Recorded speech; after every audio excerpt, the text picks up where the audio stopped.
ano no, sa 4 ohms 4 ohm loads. Ayan, so 8 ohms lang talaga siya pwede.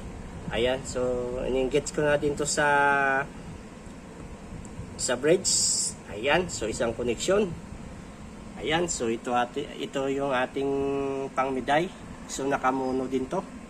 Ayan, so itong connection natin sa ating mga processor. Ayan, mixer natin sa aux ako kumuha ng panglo, no, mga paps. Yung aux natin sa mixer ay papunta dito sa ating input ng ating equalizer channel 1. Tapos ang out niyan, channel 1 ay papunta dito sa crossover natin.